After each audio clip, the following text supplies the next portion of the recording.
22절까지 말씀을 교독을 하겠습니다.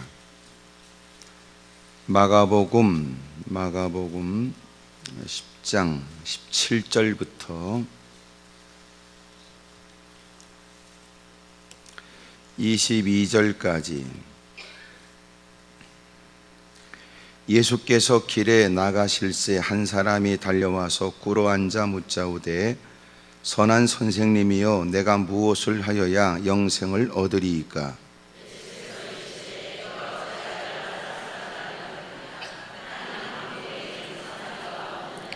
내가 계명을 안 하니 살인하지 말라, 간음하지 말라, 도둑질하지 말라, 거짓 증언하지 말라, 속여 빼앗지 말라, 내 부모를 공경하라 하였느니라.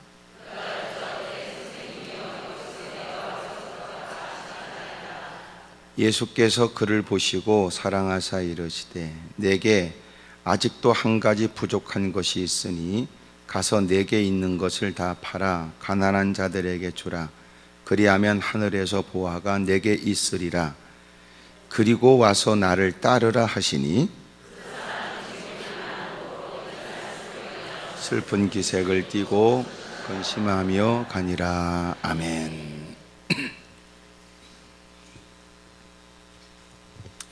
여러분을 다 축복합니다. 우리 다 옆에 분들하고 인사하세요. 잘 오셨다고 그러고 은혜 많이 받으시라고 그러세요.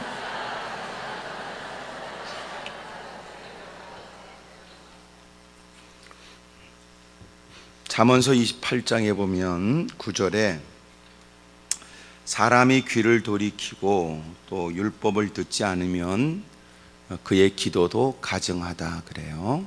그러니까 하나님께 기도하는 우리가 내 형편, 내 처지에 관계된 것을 기도라고 생각하지만 사실은 기도는 하나님과 관련된 거예요. 왜냐하면 하나님이 기도하라고 해서 기도가 시작됐다면 그 기도는 이미 나와의 관계 이전에 하나님과 관계된 거예요. 기도라고 하는 게.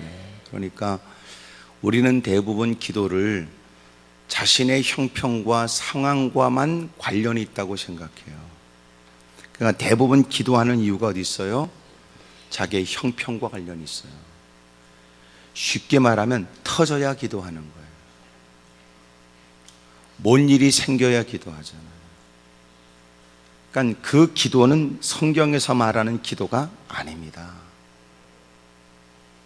설령 얻어터지고 깨지고 오그라진 인간이라도 기도할 때는 그것 때문에 기도하면 안 돼요. 자기 얻어터지고 깨지고 오그라진 것 때문에 기도해서 응답받는 게 아니고, 설령 그의 기도가 응답되는 것은 하나님 말씀대로 하나님의 뜻대로 살지 못한 것에 대한 회개가 선행이 돼야 그의 기도가 응답되는 거예요. 그러니까 우리가 구하고 아뢰는 모든 기도가 자신의 형편과 처지에만 관련되면 기도가 아닙니다.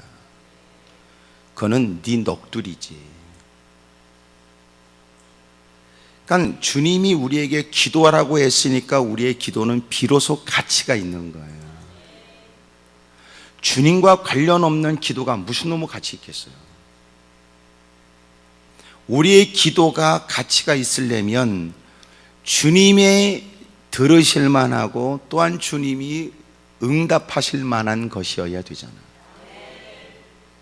그러니까 주님과 관련 없는 기도를 자기 형편과 처지 때문에 하면서 그 기도가 하나님과 관련되길 원한다니 이것처럼 우스운 일이 어디 있습니까?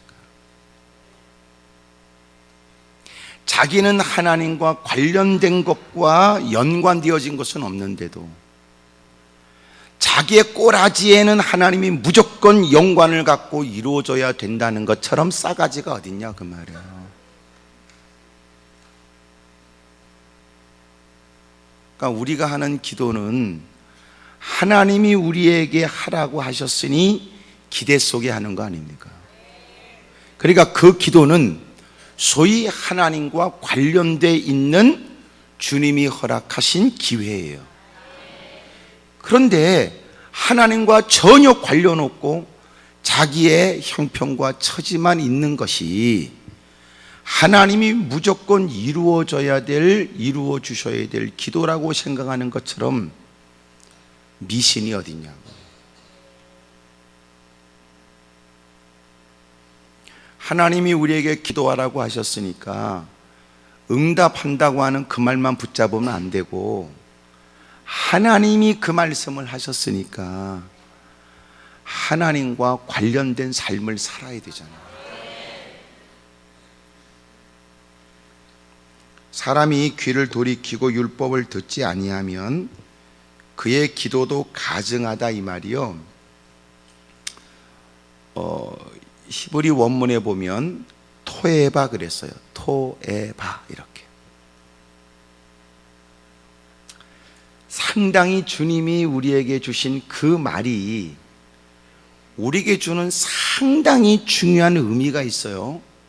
왜냐하면 그 말이 토에바인데 뜻은 뭐냐? 주님이 구역질이 날 만큼 혐오스럽고 싫어하신다, 그 말이. 그러니까 토에바지.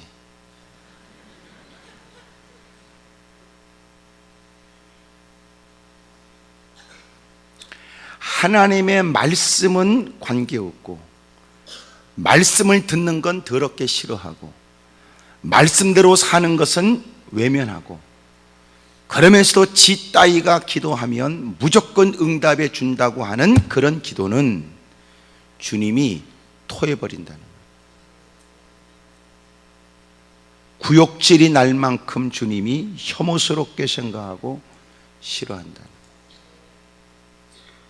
그러니까 내가 하나님께 엎드려 열심히 기도하는 것 이전에 기도하라는 말만 들으면 안 되고, 기도하면 응답하신다는 그분에게 마음을 두고 그분의 말씀에 귀를 기울여야 된다. 소위 이런 거지요. 너는 내 말대로 살아라. 그리고 네가 어려움과 곤경에 빠지면 네가 내 이름을 부른즉 내가 그곳에 너와 함께하여 너의 모든 일들을 결코 너와 내가 관계없는 것처럼 외면하지 않을 것이다. 이렇게 우리는 들어야 되는데, 기도만 하면 이루어진다, 그렇게 싸가지 없이만 들으면 신앙생활은 나름대로 열심은 존재할지 모르지만 주님이 주시는 것으로 만족할 수가 없어요. 그런 일에 개입될 수 있는 게 기복주의고, 그런 일에 개입되는 것이 번영의 신앙입니다.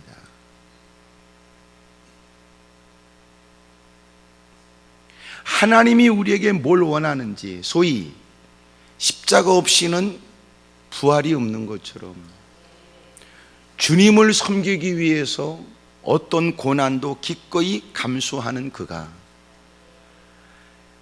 신음소리 중에 주 이름을 부르는 걸 주님은 외면하지 않아서 주님이 그의 편이 되어 믿음으로 살겠다는 그를 고아처럼 내버려 두지 않고, 주님만 바라보고 믿음 생활하다가 겪게 된 시련 일들을 나 몰라라 하지 아니하시는 주님이 그의 신음의 현장에 함께하고 그의 고난과 고통의 일들을 주님의 일처럼 주님이 책임져 주신다. 이런 말씀은 가슴으로 안 받는 거예요. 자기는 돈 품게 하나 있으면 돈짓 하느라고 눈이 멀어버리고, 여건이 좀 나아지면 오만대 싸돌아다니면서 들이 퍼먹고 온갖 짓을 다 하다가 생활이 좀 불편하거나 어려우면 모처럼 하나님께 다가와 소리만 지르면 잃어버렸던 것을 되찾게 한다든지, 과거에 자기가 하고 싶은 짓을 마음껏 할 수 있었을 때처럼 환경을 다시 회복시켜 주시는 하나님 정도로만 생각하는 건 신앙이 아니라고요. 성경이 말하는 신앙이 아닙니다.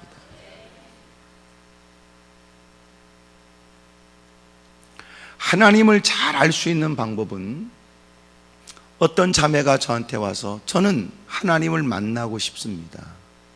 그래? 그러면 하나님이 나한테 보내주신 말씀부터 읽어라. 그분을 알게 될 것이다. 또 읽어라. 그러면 네가 하나님을 만나게 될 것이다. 하나님은 알고 싶다고 하는 게 새빨간 거짓말이에요. 하나님을 알고 싶다고 말하면 성경을 열심히 접해야 되는 게 맞습니다. 소위 고고학적으로 오래된 것들을 찾아내겠다고 그 많은 세월 지각 변동, 수없이 많은 세월이 흘러 우거진 수풀에 여러분 덮여져 있는 많은 기후 변화에 의해서 흙더미에 묻혀져 있던 것들을 캐냅니다.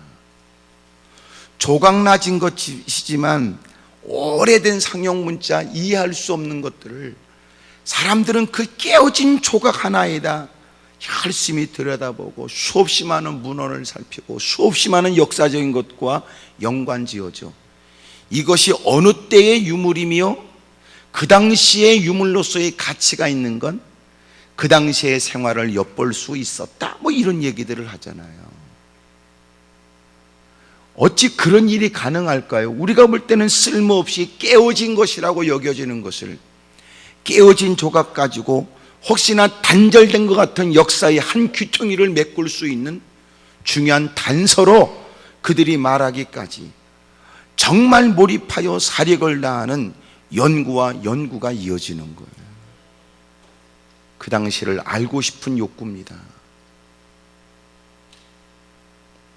우리가 하나님을 알고 싶다는 게 사실인가를 묻고 있는 거예요. 하나님을 잘 섬기고 싶은 마음이 있는가? 그걸 지금 제가 얘기하고 있는 거예요. 그런 건 없어요. 지금만 존재해요. 잘 먹고 퍼질러 그냥 늘어지게 사는 거. 그러니까 하나님이 없는 신앙생활도 가능한가? 있을 수 없는 것 같은데 현실적으로는 있다는 겁니다.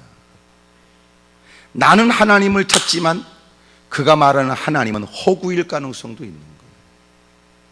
내가 하나님을 말하지만 그 하나님은 누군가가 말하는 그 하나님을 얘기하지 자기와는 관련이 전혀 없는 거예요.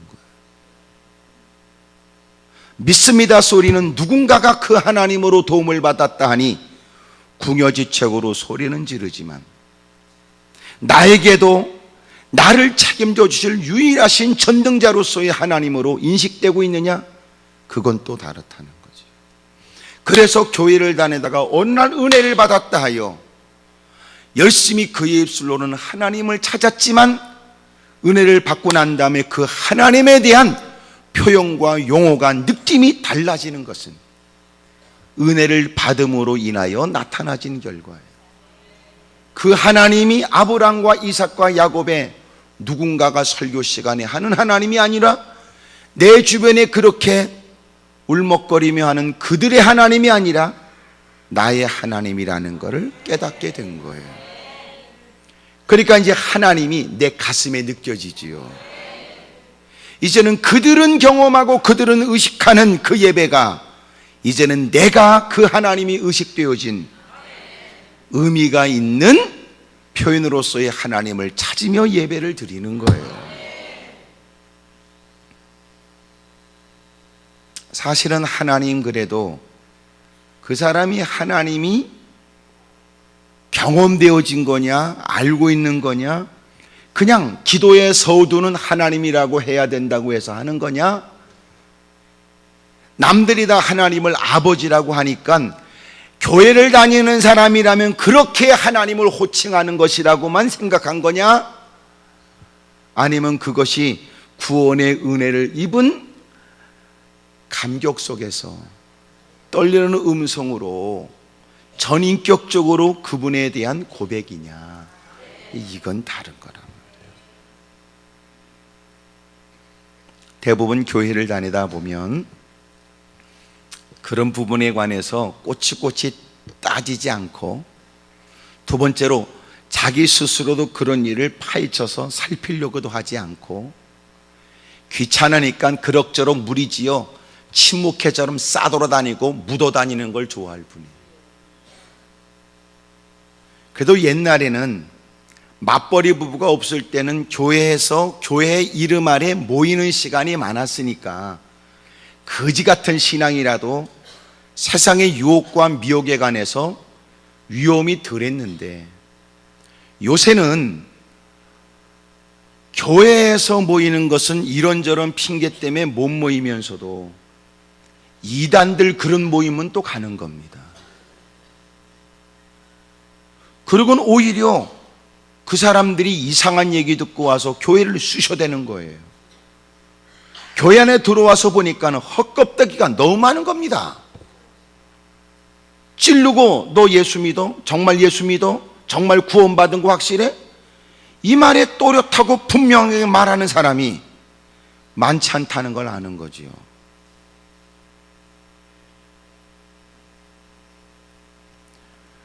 우리가 하나님께 엎드려 기도하는 건 기도하면 응답해 준다는 그 말이 아니라 그분에게 먼저 마음을 둬야 돼요.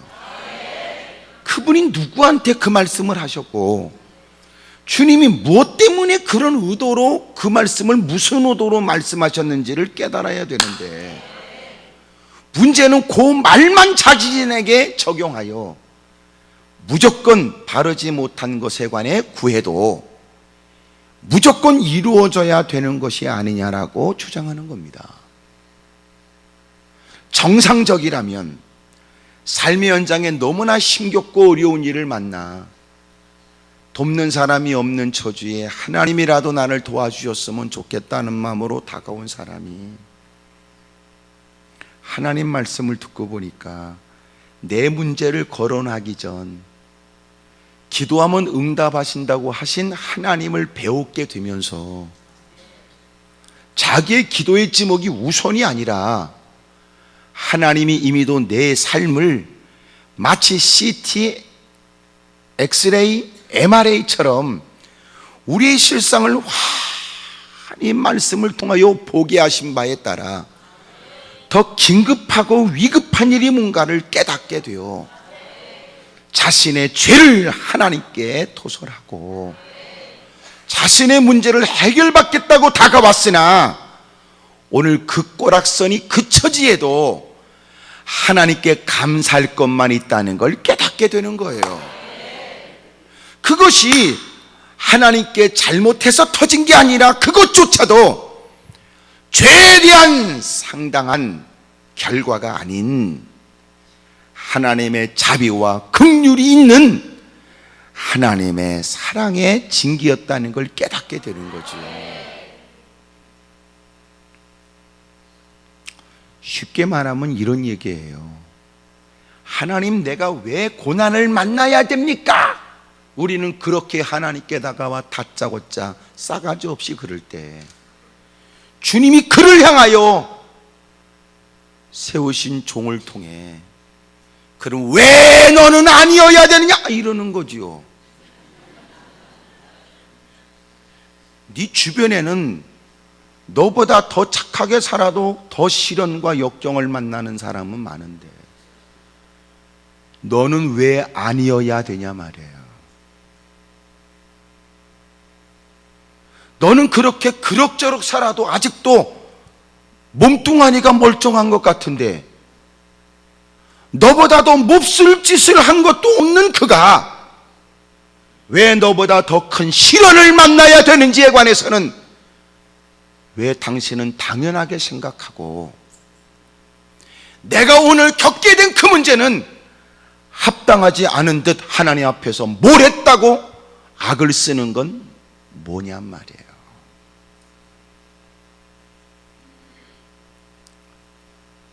나는 지금 여러분의 눈빛이 무엇을 말하는지 모르지만 어쨌든 저 마음 깊숙이 뭔가 전달이 있는 거는 느껴집니다. 하나님, 내가 왜 시련을 겪어야 됩니까? 그럴 때 그럼 왜 아니어야 되는데? 왜 아니어야 돼? 너 죄 졌으면 내가 콱 죽여버렸으면 너는 벌써 지금 1000번 10,000번 죽었어.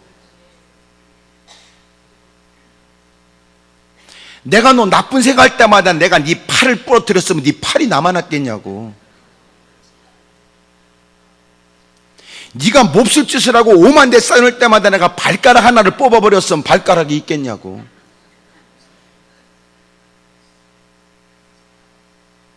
왜 너는 아니야?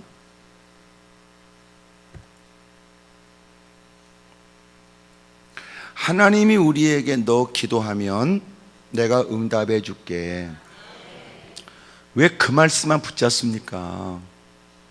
하나님 앞에 자기를 살펴 회개하거나 이미도 하나님이 그 말씀보다도 너 어렵고 힘들어도 정직하게 성실하게 깨끗하게 진실되이 경건되이 살아야 된다는 말씀 왜 귓등으로 듣고 그 말씀은 빼놓고 골라먹는 재미가 있는 거야?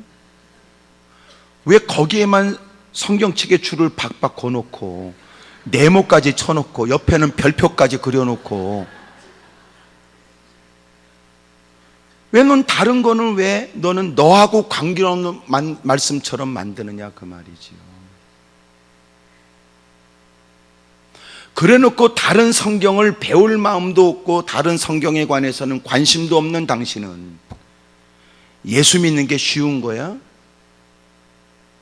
당신이 믿고 싶은 그 말씀만 붙들고 사니까 그 한 구절만 외우면 쉬운 거야?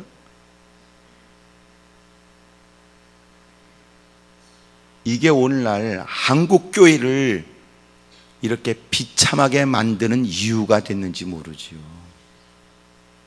하나님이 없는 하나님이 하신 말씀을 붙들고 하나님의 능력을 기대하는 모순적 신앙 말입니다.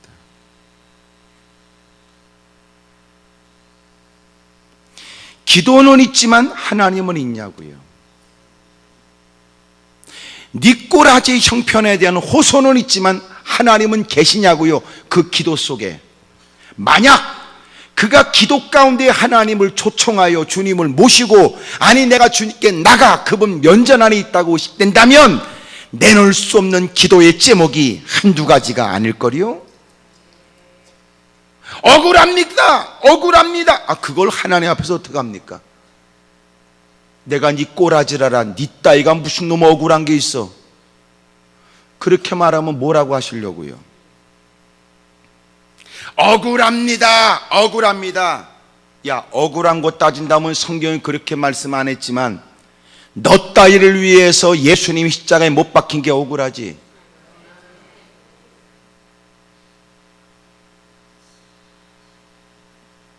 기도 속에 주님을 모시고 기도 속에 주님을 의식하고 그분을 존중히 여기는 기도를 하려고 하는 순간 내가 다급하게 분노 속에 흥분 속에 내뱉고 싶었던 수없이 많은 기도의 제목들이 그리고 단어들이 부끄러워서 감춰야 된다고요. 네가 어찌 너 같은 인간을 오랫동안 기다리며 사랑하시고 그럼에도 불구하고 내쳐버리지 않고 또 네가 달라지길 기다리시는 주님 앞에 네가 거침없이 인간끼리의 사소한 그 일 때문에 눈이 벌게서 덤벼드는 것은 합당하냐 그 말이에요.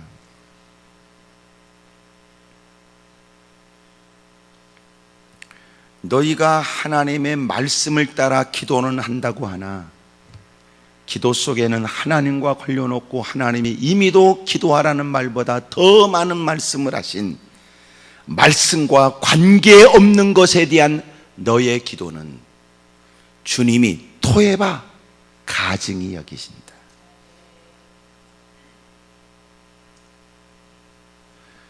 그래서 주님은 내 깐에는 다급하고 내가 사력을 다하여 기도하는 기도는 누가 듣기에는 처절하고 불쌍하게 보여지지만 정작 그의 기도를 응답하지 않는 하나님은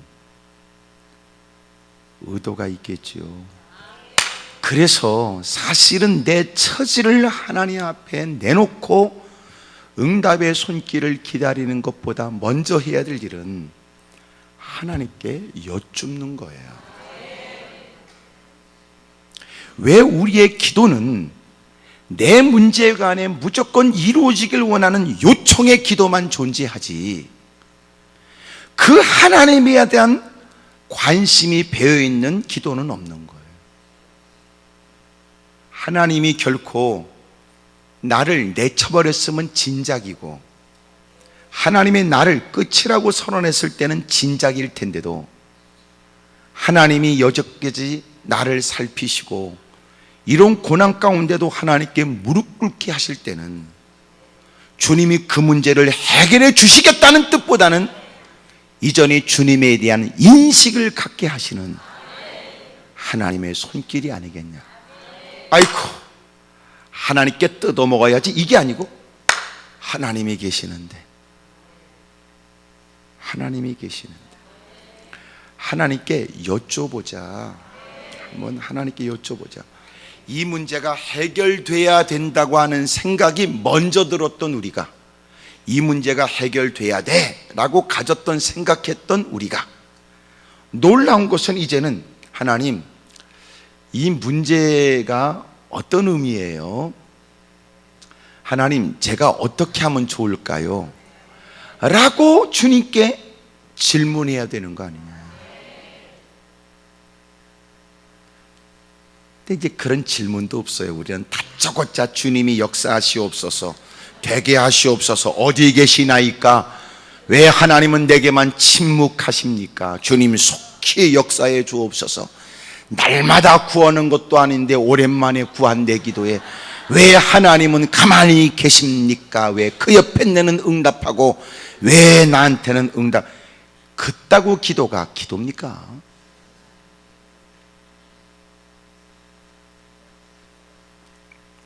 사람한테는 그렇게 못 구하더라고. 왜냐하면 가서 구하려고 했다 그 사람 인상 쓰는 거 보고 말이 쏙 들어가는데 하나님이 안 보이니까 그래?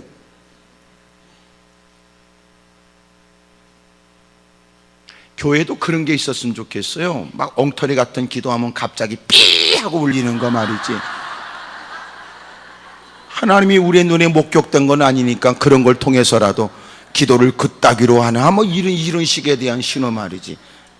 그러면 기도하다가 자기도 느낄 거냐. 아, 그게 아니라면 주님 뭐 이렇게 말이지요.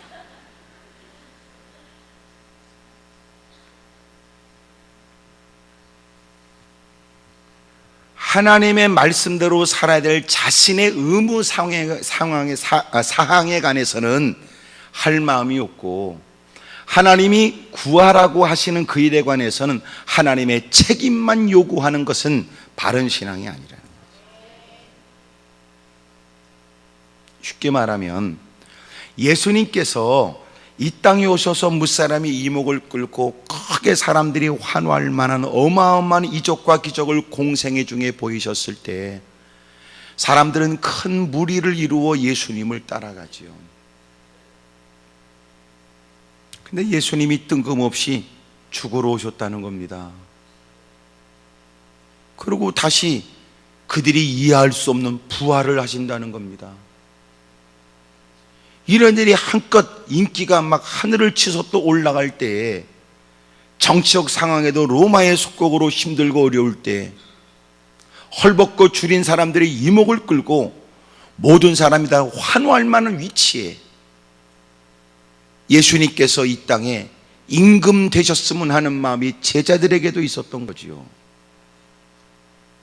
주님이 내가 이 땅에 온 것은 아버지 뜻을 받들어 이 땅의 모든 이들의 죄를 담당하기 위해, 어떤 죄를 져도 웬만해서는 질 수 없는 극악무도한 죄, 소위 신성모독의 죄요, 그런 것에 로마는 유대인들의 요청을 따라 십자가 예수님을 못 박고 가장 수치스럽고 가장 끔찍한 고통을 겪으시고 예수님이 죽으시고 다시 부활하셔야 된다는 이 말씀을 그들은 만류합니다.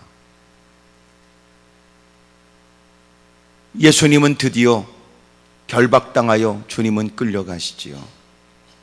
겟세마네 동산에서 새벽 미명에 겪게 된 상상하지 못한 일 앞에 제자들은 우왕좌왕하고 베드로는 칼을 뽑아 목을 따려면 옆으로 가야 되는데 밑으로 긁고 말고의 귀는 잘라졌지만 주님은 떨어져 있는 말고의 귀를 주워가지고 옷에 2번 문지르고 다시 여러분 진흙에다 침을 묻혀 다시 붙이는 것처럼 주님이 붙여주시고, 검을 쓰면 검으로 망한다고 하신 주님이 이미 선지자를 통하여 하신 말씀을 당신이 이루러 오셨다고 말씀하시는 거예요. 예수님의 기도를 기억하십시오. 아버지여, 이 쓴 잔이 내게서 지나가길 원하지만 내 뜻대로 마옵시고 아버지 뜻대로 되길 원한다고 했던 예수님의 기도는 진정코 하나님의 자녀가 어떻게 살아야 되는지를 가르쳐 주잖아요. 하나님의 진정한 자녀는 뜯어먹고 사는 게 아닙니다. 자신을 드리고 사는 거죠.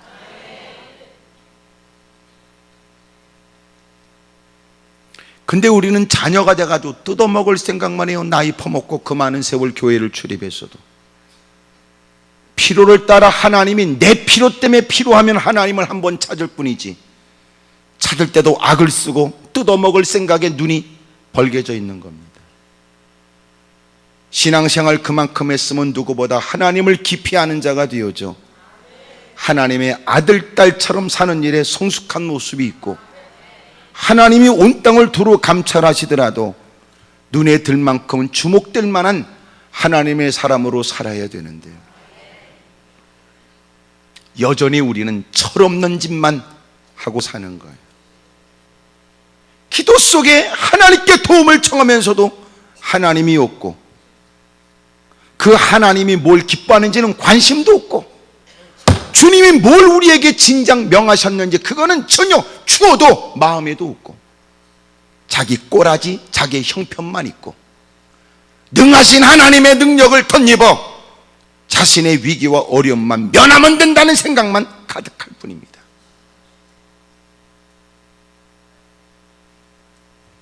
거기다가 더 못된 건 기도하면서도 하나님께 협박도 해.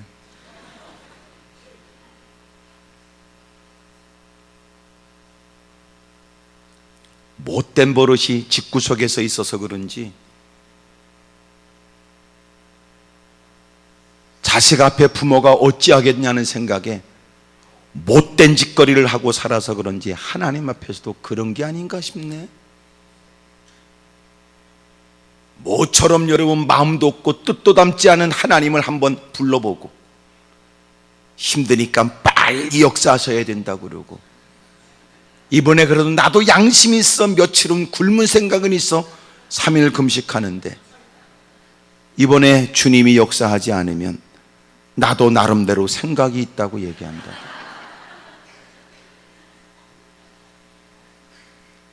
그게 신앙인입니까? 협박꾼이지. 그게 믿음입니까? 깡패지.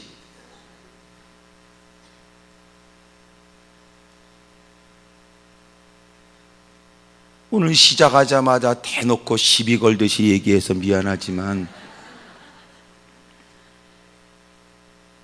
솔직히 우리의 신앙생활이 너무나 부끄럽고 죄송하지요. 옆에 사람한테 마음으로 그쪽은 자녀입니까? 깡패입니까? 물어봐. 시작.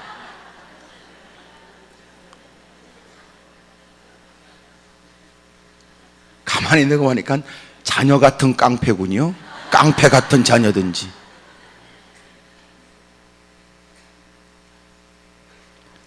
그가 하나님을 아는 사람이라면 그리할 수도 없을 듯하고, 소위 말해서 믿지 않는 사람도 우리의 모습은 수긍할까? 소위 적어도 그들이 보기에도 경건이라는 거나 거룩이라는 모습은 느낄 거 아니에요. 자신의 죄 때문에 애통해하는 건 이해가 되지만, 하나님께 뜯어먹을 생각으로 악을 써대는 모습이 과연 신앙의 행위라고는 보여질 수 있을런지.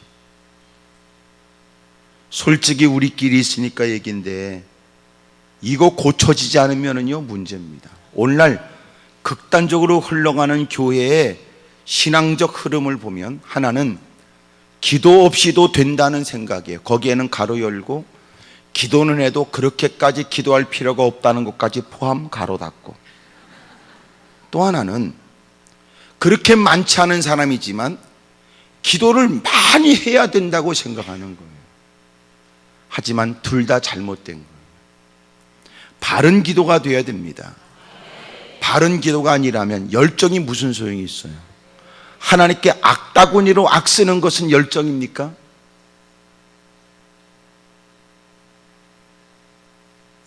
하나님 앞에 눈물을 쏟고 여러분 가슴에 뜨겁게 타오르는 주님밖에 없다는 절박함에 지난날 자신의 죄를 떠올리며 회개하면서 어찌할 바를 몰라 하나님의 처분을 기다리고 하나님의 긍휼과 자비를 구하고 몸부림치는 것은 마땅할 수 있겠으나 자신이 아프니까 하나님은 뭐하고 계시냐고 그런 두고 내가 이렇게 힘든데 하나님은 어디 계시냐고 악쓰고 있는 인간이 그게 무슨 신앙이겠어요? 깡패지요. 다행스럽게 하나님의 나라는 질서가 곧다고 인생들에 의해서 흐트러지지 않는다니 감사하지.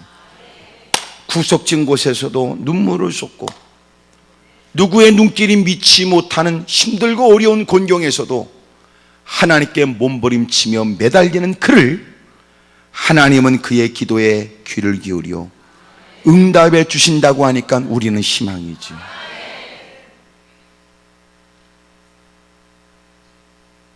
오늘 나는 여러분들이 이렇게 올라왔는데 기도에 모처럼 의욕을 꺾는다고 저는 생각하지 않아요. 잠시 꺾여져도 괜찮아요. 정신을 차리고 다시 일어나야 되니까.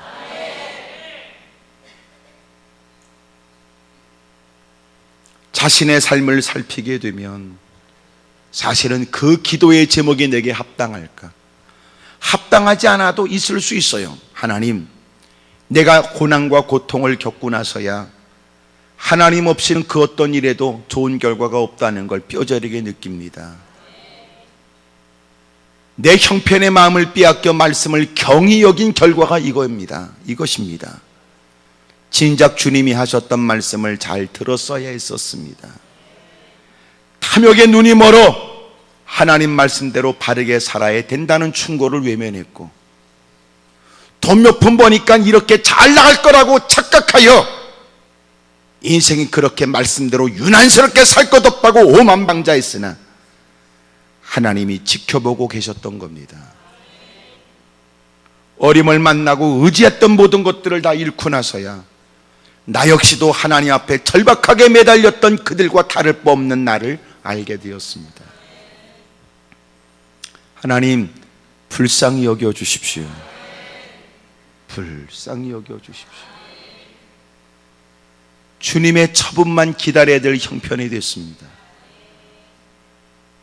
그렇게 하나님께 눈물 가득 담은 애절한 중심의 기도를 드리면 주님은 그에게 불쌍히 여기셔서 첫째는 무지하면 말씀을 보내 먼저 고쳐주는 거예요.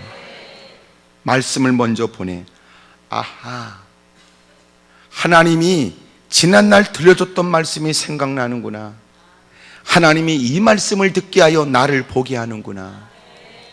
그들이 나한테 했던 바르지 못한 행동만 생각했으나 오늘도 하나님은 하나님 앞에 드러난 내 더럽고 추한 그릇된 일들을 알게 하시는구나.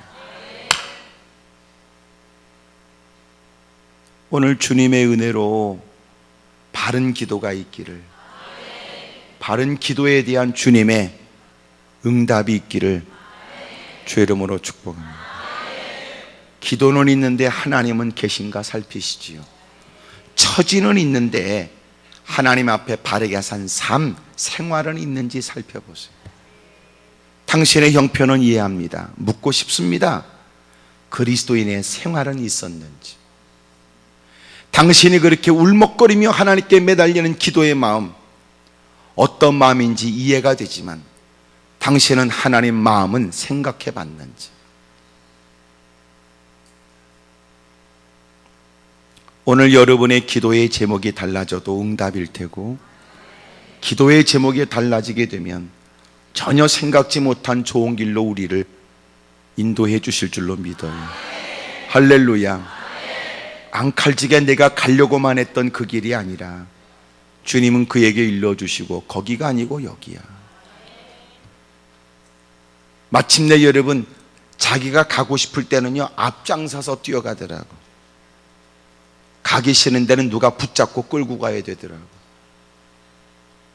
기꺼이 여러분 너 가려면 가라 휙 하고 돌아서면 될 일을 주님은 기꺼이 그릇된 길로 가는 우리를 정신없이 가고 싶은 곳으로 달려가는 우리에게 쫓아가 손목을 꽉 잡고 그리고 끌고 가는 거예요. 우리 같으면 착하면 비로소 소멸을 잡히면 알았어요 벗어날 수 없다는 거 아닐까? 그냥 열심히 알았어요 손 놓으세요 제가 갈게요 이럴 텐데 꼭 못된 놈의 새끼는 소매가 잡혀가도 모가지는 뒤로 가 있고 몸 체중은 뒤로 가 있더라고. 그걸 뭐라고 그래요? 질질 끌려간다고 그러지. 드디어 그렇게 힘겹게 고생 끝에 끌려가서 보니까 그곳이 자기가 원했던 것보다 더 좋은 곳이었다는 거예요. 궁극적으로는 천국 아니야? 이 땅에서도 하나님은 주를 위해 아낌없는 헌신에 관해 100배 하나 되는 보상도 준다는데 아멘을 잘 못할 때는 뭐가 걸리는 게 있으신가 보지요? 하나님이 우리에게 잘못한 적 없고 주님이 우리를 나쁘게 할 의도로 행하신 적이 한 번도 없고 문제는 우리의 기도는 요청만 있을 뿐이지 기도가 진정한 하나님께 질문이냐고요. 질문하세요. 하나님 어떻게 해야 될까요? 하나님 어떤 게 더 좋지요? 하나님 내가 문제를 만나 너무 아프고 빨리 고통만 없으면 좋겠지만 하나님 이 문제가 저에게 주는 교훈은 또 하나님이 이 일을 방치하여 우리에게 허용하신 하나님의 의도는 뭔지를 알고 싶습니다. 고난을 만나게 되면서 얻게 되는 유익이 많이 있어요. 그 중에 하나가 뭘까요? 자기의 실상을 알게 돼요. 이렇게 단자했으니까 믿음이 대빵 좋고 사람이 대빵 착해 보이지만 예배 끝나고 누가 건들면 본색을 드러내는 겁니다. 고난과 고통이 우리에게 주는 유익은 뭐냐면 그만한 믿음은, 그만한 사랑은, 그만한 여유는, 그만한 포근함은, 그만한 이해심은 있다고 생각했지만 문제를 딱 만나고 보니까 자기는 누군가를 야 너는 그렇게밖에 못하냐고 했던 것보다 더 못한 나를 깨닫게 되는 거예요. 남이 한 밥은 씹어가면서 뭐라고 얘기할 수 있지만 지는 밥을 그만큼 하냐 그 말이지. 밥을 퍼먹을 때 맛있다 맛없다는 말할 수 있지만 똑같은 레시피를 갈아놓고 대충 어떻게 한다고 알려주면 똑같은 맛은 나냐 그 말이에요. 어려움을 만나고 나니까 비로소 자기를 알아. 이게 쉬워 보이는데 아니네 이게. 이게 아무나 하는 게 아니구만 이러는 거. 고난이 하나님이 고난을 통하여 우리에게 주는 유익된 일이에요. 고난을 통해서 뭘 할까요? 고난을 통하여 그 일이 내 일이 아니라는 것도 알아요. 자꾸 돌이키게 합니다. 근데 여러분 사람들은 둘 중에 하나야. 하나가 뭐냐면 내가 잘할 수 있는 게 있어요. 하나님이 우리에게 각자에게 주신 거지요. 어떤 거냐면 이런 거야. 군뱅이도 구르는 재주가 있다고 하는 것처럼 이 땅에 하나님으로부터 시작된 인생이 여러분 특별한 재능과 재주가 왜 있어요. 근데 사람들은 반드시 있거든요. 잘할 수 있는 거. 두 번째로 대부분은 잘할 수 있는 걸 찾는 게 아니라 하고 싶은 것만 찾아요. 잘하고 싶은 생각만 있는 거예요. 하고 싶은 일에. 미안하지만 세월이 지나고 나서 어렵게 깨닫는 사람 많아요. 이 일은 내 일이 아니고 이것은 내가 갈 길이 아니라는 걸 깨닫게 되는 겁니다. 어렸을 때 다 그런 마음 품지요. 우리 애는 어렸을 때 포크레인 운전수가 꿈이었어요. 기돈 공사를 하는데 큰 트럭에서 스스로 포크레인이 막 그렇게 내려오는 모습 보고요, 애가 아주 감격한 것 같아요. 꿈이 그거더라고. 포크레인 운전수. 애가 포크레인 장난감 갖고는 어느 날 기도원 공사를 하는데 애가 안 보이더라고. 포크레인 운전수가 자기의 가슴팍에 안고선 터놓고는 운전하더라고. 애가 그렇게 좋아한다 그러니까. 그랬던 그놈이 시간이 지나고 세월이 지나니까 지금도 꿈이 포크레인 운전수겠습니까? 하나님이 철없을 때는 가만히 지켜보는 것처럼 계시다가 시간이 지나면 하나님이 이런저런 상황을 통하여 그 일은 아니고 그 일도 아니고 이 일도 아니고 자꾸 알게 하는 거예요. 하고 싶은 건 많지요. 하지만 그걸 다 할 수 없다는 걸 알아요. 여러분, 여전히도 나이 퍼먹고 하고 싶은 것만 하고 사는 거, 그거는요, 자기 깐에는 지는 신날지 모르지만 주변의 사람들은 폐해가 되고요, 또 하나는 훗날 주님 앞에 가면 피할 수 없는 주님의 책망을 들어야 돼요. 너는 이 땅을 살아가며 너는 다시 올 줄 몰랐어? 내가 이 땅에 너를 보냈고 내가 너를 다시 이 땅에서 거두어 갔을 때 너는 내 앞에 서야 된다는 거 몰랐어? 숱하게 사람들이 하는 얘기 못 들었어? 숱하게 사람들이 떠버리면서 하는 얘기 못 들었어? 적어도 이런 얘기, 그분이 돌아가셨대. 돌아갔던 것은 왔던 길을 다시 갔다는 거 아니야? 그런 말 속에도 못 들었어? 인생이 온 것처럼 다시 돌아가야 된다는 거. 그런 노래 못 들어봤어? 인생은 나그네 길. 그런 시는 못 들어봤어? 인생은 소풍 가는 것과 같으다. 반드시 돌아갈 집이 있고 반드시 여러분 나그네의 여행길이 끝나게 되면 돌아가게 된다는 걸, 온 것처럼 가게 될 시간이 있다는 걸. 이 땅에 그냥 있겠습니까? 주님이 이 땅에 보낼 때는 하나님 반드시 사명을 줘서 보내는 거예요. 그냥 보내지 않고 그가 잘할 수 있는 것까지 주셔서 이 땅에서 제 몫을 감당하도록 주님이 우리를 이 땅에 보내신 거라. 허황된 일에 마음을 빼앗기고 헛된 시간들을 보내고 산 사람들, 그러니까 늦지막히 깨닫게 돼 철없이 젊었을 때 호기로 살아왔던 지난날이 후회스럽고 이제부터라도 내가 이렇게는 살 수 없다는 생각에 나이 들면 그래서 다는 아니라도 대부분 착해지더라고. 대부분 나이 들면 다 내려놓는다고 그러더라고. 그건 내려놓는 게 아니고요, 무거우니까 내려놓는 거야. 감당이 안 된다는 걸 알거든. 그거 착한 거 아닙니다. 솔직히 착해질 수밖에 없는 상황이 된 거지.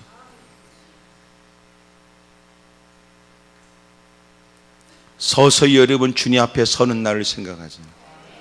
그래도 옛날 우리 조상들은 지혜가 있었던 것 같아요. 여러분 미리 부모님을 위해서 수의를 준비하고, 그래야 여러분 오래 사신다는 얘기가 있지만, 근데 놀라운 거는 그 수의를 심심치 않게 옛날은 꺼내봤다는 거예요. 다 보자기에 풀어가지고 죽어야지, 우리가 되는 죽어야지. 어찌 보면 죽음을 천천히 준비하고 있는지도 모르죠. 그게 지혜가 아닐까 싶네. 주님 앞에 서게 되면 어떻게 살았는지 물을 거 아니에요. 여러분 잘할 수 있는 일을 더 잘하기 위해서 힘써야 되는데 지가 하고 싶은 일만 있다고 하니까 어리석은 겁니다. 하나님께 엎드려 질문하는 겁니다. 하나님, 제가 뭘 해야 되지요? 하나님, 제가 어떻게 할까요? 하나님, 제가 뭐 할까요? 그 질문은 그의 삶을 복되게 합니다. 돈 많은 관원입니다. 젊었습니다. 장래가 촉망됩니다. 누려볼 거 웬만큼 누려보니까 일어났던 영적인 갈급함에 대한 표현이었을 거라고 생각이 듭니다. 영생에 대한 생각을 했습니다. 예수님께 겸허히 무릎을 꿇었습니다. 어떻게 하면 내가 영생을 얻을 수 있을까요? 주님이 그에게 율법에 대한 말씀을 했습니다. 어릴 때보다 훈련되고 가꿔졌던 삶 속에서 그렇게 했다는 겁니다. 근데 주님이 가장 결정적인 말씀을 했습니다. 무엇보다 네가 재물을 다 사람들의 가난한 사람에게 나눠주고 너는 나를 따르라고 했습니다. 우리는 부담 없이 아멘하지만 이 사람은 성경에 보니까 근심하고 돌아섰습니다. 왜냐하면 우리가 갖지 못한 부와 우리가 누리지 못한 젊은 날에 그 많은 것들을 누리고 있었기 때문인지도 모르지. 대부분 교회 가서도 집회하면 여러분 집이 두 채 있으면 한 채를 하나님께 드리라고 그러면 아멘 하는 사람은 집이 없는 사람입니다. 있는 것들은 절대로 대답 안 합니다.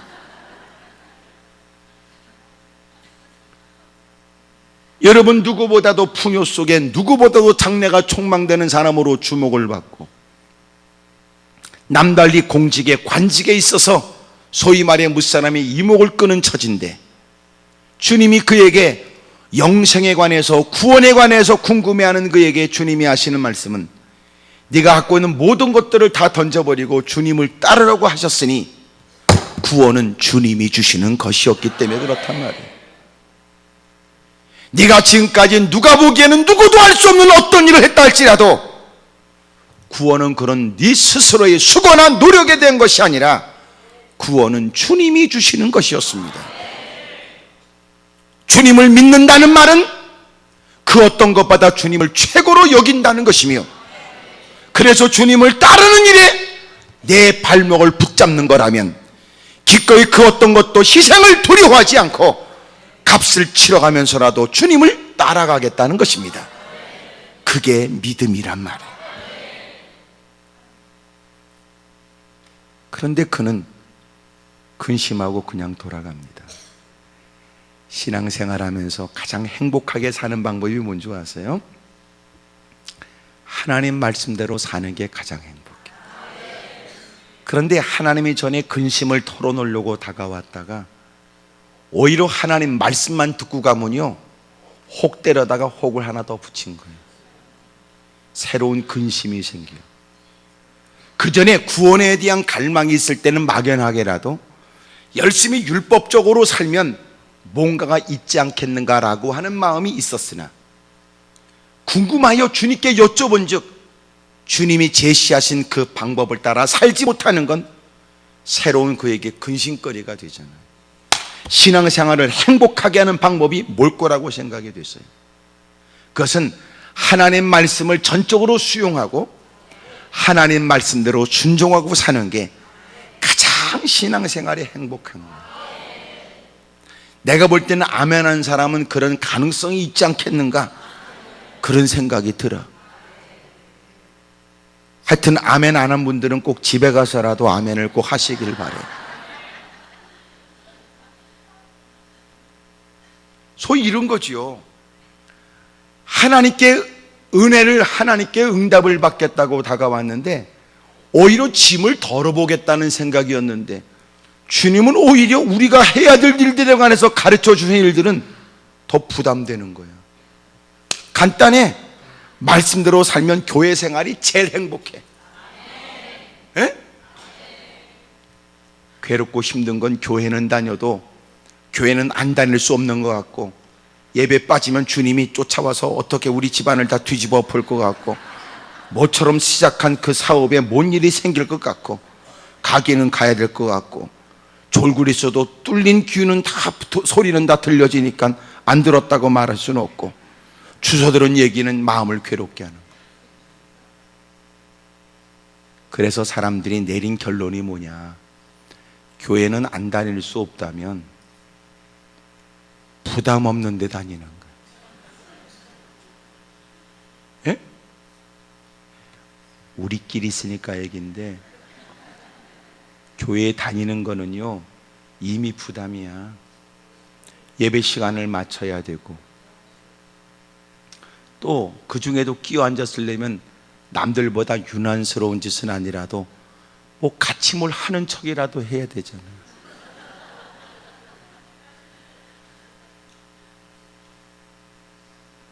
근데 어떤 사람은 교회를 다니면서도 부담이 없어야 된다고 생각하는 사람들 많아요. 하나님 말씀을 들으면 부담이지요. 잊지 마세요. 여러분 스스로도 예배를 드리고 소위 말씀을 듣고 집회에 참석했는데 부담 없이 일어나면요, 그날은 설교자도 개떡이고 청중도 개떡입니다. 그 어떤 인간들이 그 어느 곳에서 보내는 시간보다 이 시간은 우리에게 가치가 있어야 되잖아요. 여러분들은 가벼운 발걸음으로 왔는지 모르지만 인도하신 건 주님이, 여러분도 기도할 때는 주님이 나를 이끌어 주셨다고 말하지 않았습니까? 늘 우리가 바르게 사는 게 아니니 하나님 앞에 드러나는 우리의 모습은 늘 허물과 죄가 많죠. 그것도 감당하기 쉽지 않은 처지에 하나님이 우리에게 또 이런저런 할 일을 임무로 맡겨주게 되면 여러분, 그것이 우리가 가볍게 돌아설 일은 아니라고 생각합니다.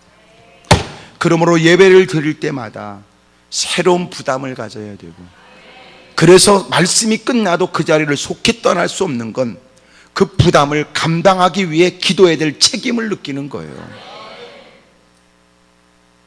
그것이 바른 신앙입니다.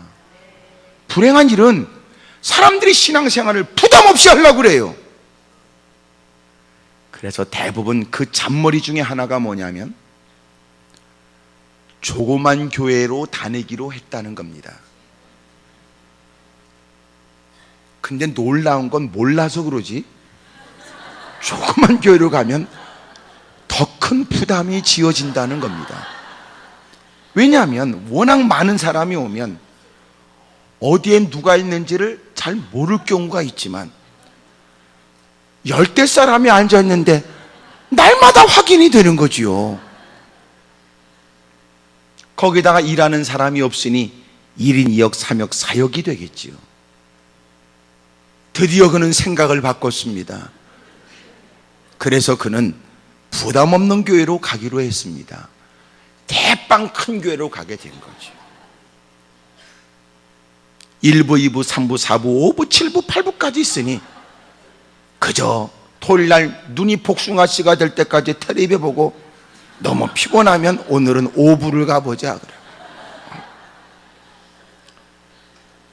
오늘은 친구를 있다가 점심 먹어야 되니까 오늘은 1부를 갔다 오자 그러면 2부를 갔다 오든지. 어찌 보면 부담이 없어.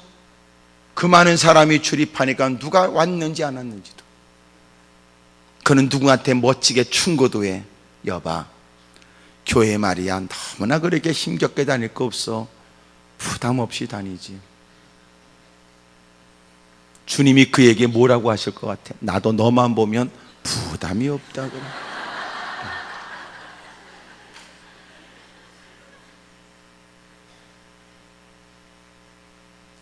제가 보면 여러 가지 많은 종교 중에 기독교가 가장 편한 종교 같아.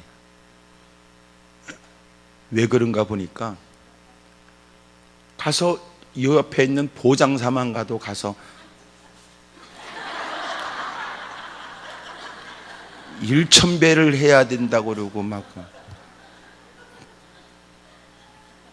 그래서 교회가 환자가 많은 건 디스크 환자도 적지 않은 걸 보면 이게 안 되니까 교회에서는 뭐 없잖아. 가만히 앉아가지고 성경책도 안 들고 오는 사람들도 많고 가만히 앉았다가 고개만 약간 기도할 때 설교 이게 끝이야. 뭐가 옆에 틀을 때 성가대 할 때 찬송. 그러고서 밥 두 그릇 퍼먹고 가는 거야. 그게 끝이네. 그게 끝. 천주교는 여자들은 다 또 허영 옷도 뒤집어 쓰고 다 기도문 또 또 일어났다 앉았다 그러면서 또 다. 제일 편한 게 교회입니다. 가서 앉아있으면 앉아있는 그대로 앉았다.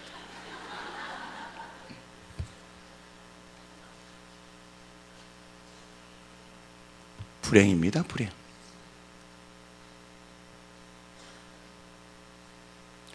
여러분, 하나님의 말씀 때문에 해야 될 일을 비로소 깨달아 죄성스럽게 살았던 과거의 후회스러운 일들을 만회하겠다는 마음으로 예전과 같지 않은 체력이지만, 예전보다도 못한 환경이지만 주를 위해 살겠다고 몸부림치는 게 마땅한 일이죠.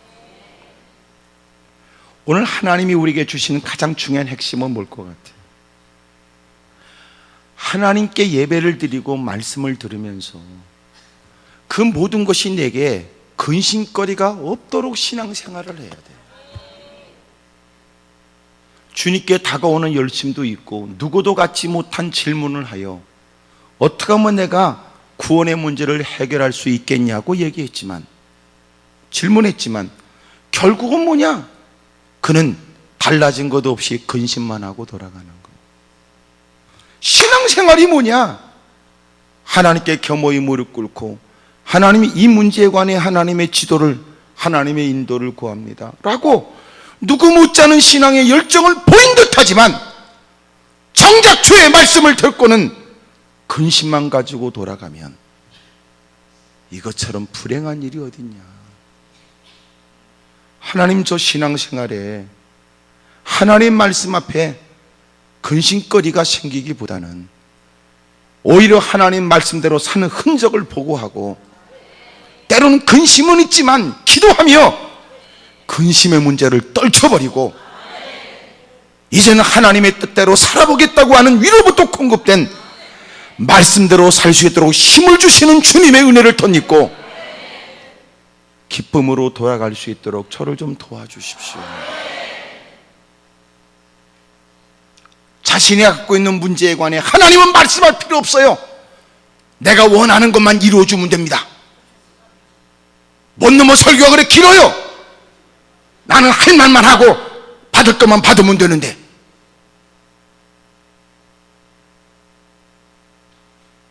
그따구 신앙에서 이젠 좀 개선의 빛이 역력하고, 하나님께 여쭙습니다. 근일에 되어진 일들, 요새 내 주변에 있었던 일들, 내 상황 속에 겪게 된 이 상황에 관해 하나님께 도움을 청합니다. 하나님이 이미도 아시고 나를 부르셨으니 말씀을 잘 경청하겠습니다.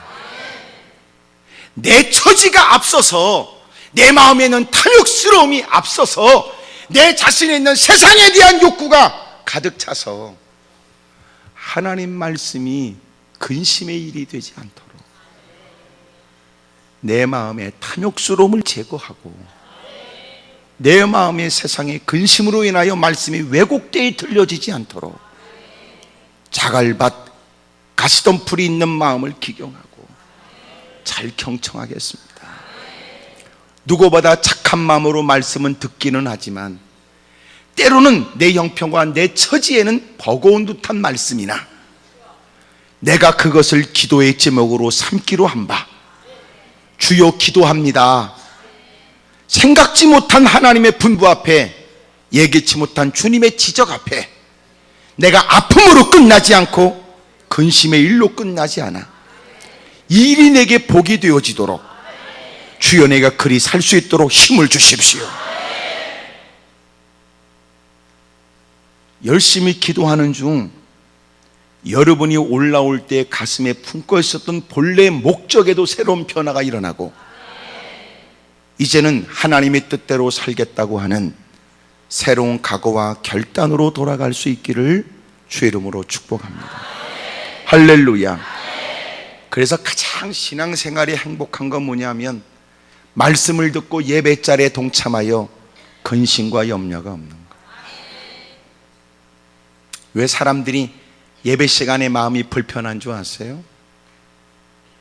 하나님이 내 비유장을 안 맞춰준 거예요.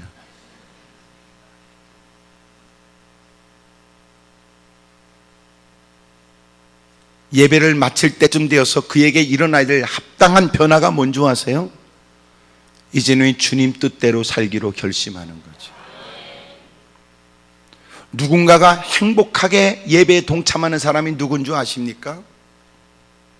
그 사람은 이미도 세상에서 미련하게 보여지고 교회와 관련된 수없이 많은 사람들에게도 그들에게조차 유난스럽게 신앙생활을 한다고 얘기를 들어가면서라도 정직하고 성실하고 신실되이 살았던 사람. 야, 이 사람아, 어떻게 세금 다 내고 어떻게 사업하냐, 이 사람아. 야, 이 사람아, 어떻게 다 그렇게 하고 사냐, 어떻게 먹고 살아야지. 주님이 그렇게 말씀하신 건 그냥 너희들도 잘 들어보고 알아서 생활하라, 그런 뜻이야. 사람이 지혜가 있어야지. 그런 것들도 더럽게 많거든. 근데 그런 틈바구니에도 이미 예배 자리에 무릎 꿇을 때마다 양심이 자극받고 들려지는 소리에 너무나 견딜 수 없는 고통 속에 있었던 터라, 내가 예배를 드릴 때마다 왜 나는 이렇게 힘들게 날마다 괴롭게 살아야 되나. 나도 예배를 누구보다 행복하게 드리고 싶어. 결심하여 그 주간에는 악착같이 하나님께 구별할 것 구별하고, 미련하게 보여지더라도 맞서가면서, 여러분 유난스러워 보이더라도 그렇게 주장해가면서 악착같이 6일 동안을 살아 온몸은 상처투성이지만 드디어 그는 마음 가운데 여러분 토요일날 주일을 기다리는 거야. 드디어 하나님의 전으로 다가오면서 보여지는 십자가, 하나님 전에 들어와 강단에 여러분 그렇게 켜져 있는 십자가, 강단 바라보면서 가슴이 울컥해. 예배 드리기 전에도 눈에 눈물이 쏟아져. 예배가 시작되는데 하늘로부터 쏟아지는 이슬 같은 은혜가 그를 덮어. 찬송이 내 고백이 돼. 하나님의 말씀이, 하나님이 나에게, 누군가는 그것이 지적질이지만 그는 그 말씀이 위로가 되는 거야. 잘했다, 잘했어, 잘했어, 잘했다. 사람들은 더 많은 돈을 손에 쥐어야 내일이 있다고 생각할 때 너는 하나님이 주신 것으로도 충분하다고 감사하고 살았던 걸 내가 기억하지. 넉넉하지 못한 중에도 너는 나를 기억하며 구별할 걸 구별하는 너의 모습을 내가 기억하지. 가족들에게조차 미련하게 보여지는 그 일도 기꺼이 감당했던, 구석진 곳에서 눈물을 훔치며 또 기도했던 걸 내가 기억하지. 내가 너를 주목하고 내가 너와 함께 할 것이다. 남들은 입이 대빨로 삐져나와서 우리 목사님은 그런 말씀을 안 하셨으면 좋겠어. 새신자들은 들으면 시험 들겠더라. 웃기고 있는 네가 시험 들지 새신자가 누가 시험 들어? 새신자들은 시험 안 듭니다. 왜? 뭘 모르니까. 근데 꼭 교회 좀 다녔다는 것들이 뺀질뺀질한 것들이 엉뚱한 짓 하지. 새신자들은 이미 자기가 교회 안에 들어왔을 때는 교회 안에서 하는 어떤 것도 다 배우겠다는 뜻이니까 괜찮지만, 꼭 교회 다녀도 잔머리 굴리는 인간들이 문제라고. 우리 목사님 좀 그렇더라, 우리 목사님. 아이고 내가 또 괜한 말 했다, 또 이제 지가 또 뒷수습하는 거야. 내가 또 괜한 말 했나 봐요. 그런 것들 있죠. 본인인가?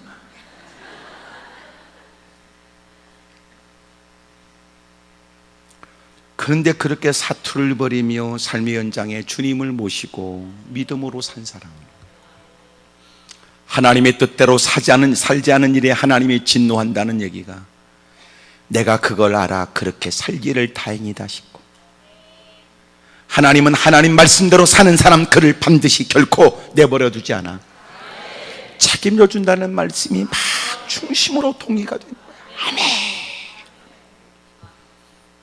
근데 거지같이 산 것들은 시험 든 거야. 거지같이 개떡같이 산 것들은 뻔뻔하지요. 뻔뻔하단 말이에요. 그리고 말이 많아. 그런 것들이, 아니 여러분이 그렇단 얘기가 아니고 그 전에 왔었던 사람 중에 있었어요. 사람이 양심 있으면 얼굴이 붉어지기라도 하고 고개를 떨굴 줄 알고 죄송스러운 마음을 갖고 어찌할까 싶어서 안절부절하는, 그쵸? 여러분 그런 것도 있어야 되잖아. 요새 뻔뻔함. 마치 그 눈빛은 누가 그랬는데요? 누가요? 알아맞혀 보세요. 그러다가 너 말이야, 너 그러면 왜 나만 갖고 그러세요?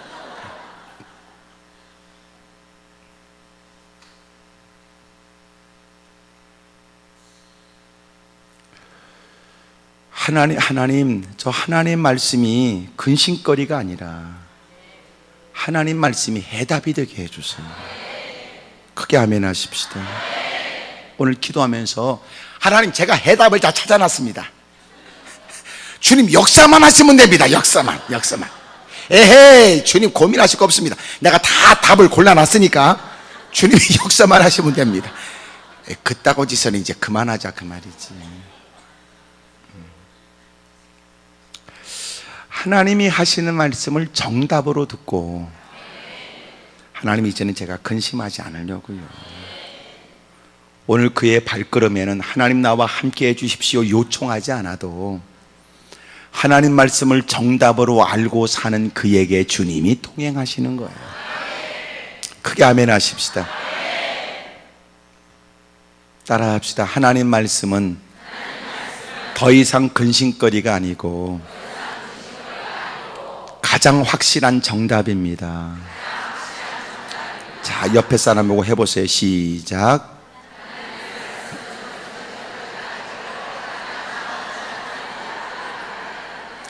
오늘 그 믿음과 확신이 있게 되기를 주의 이름으로 축복합니다. 오늘 이렇게 오신 분들 보니까 오늘 다 괜찮은 분들만 오셨어요. 그래서 오늘 이 말씀도 여러분 가슴으로 잘 담으시면 이전보다 더 좋은 일이 있지 않겠는가 싶습니다. 사실은 이렇게 기도원까지 올라오신 분들이 여러분 믿음이 없는 분은 아닐 거라고 나는 생각이 돼요. 네. 그러니까 올라오셨으니 하나님이 우리에게 남다른 믿음을 가졌으나 더 좋은 것에 대한 선별하려고 하는 여러분들에게 주님이 가르쳐 주신 주님의 음성이라고 믿습니다. 하나님, 이제는 말씀은 저에게 근심거리가 아니에요. 이제는 저에게 정답입니다. 기쁨으로 그 말씀을 받겠습니다. 즐겁게 그렇게 행하겠습니다. 하지만 그렇게 잘 안 되거든 하나님께 기도하는 거예요. 하나님, 그 말씀이 정답일 텐데도 자꾸 마음 한구석엔 근심이 됩니다. 그 말씀은 확실한데 자꾸 주저스럽습니다. 제 마음의 근심은 떠나가게 하시고 달게 수용할 수 있는 마음이, 그 일을 행할 수 있는 용기도 제게 주십시오. 그런 은혜가 있길 원하면 아멘 하시겠어요? 우리 두 손을 높이 들고 아멘 하십시다. 할 수 있거든 무릎을 꿇는 것도 좋을 듯 하고요.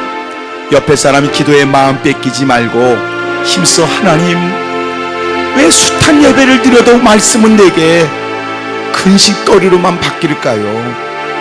말씀은 내게 정답이다 깨달아지게 해주세요. 그 정답을 기쁨으로 받을 수 있도록 저 좀 도와주옵소서. 큰 목소리로 주님을 세 번 부르고 통솔 완전히 기도합니다. 주여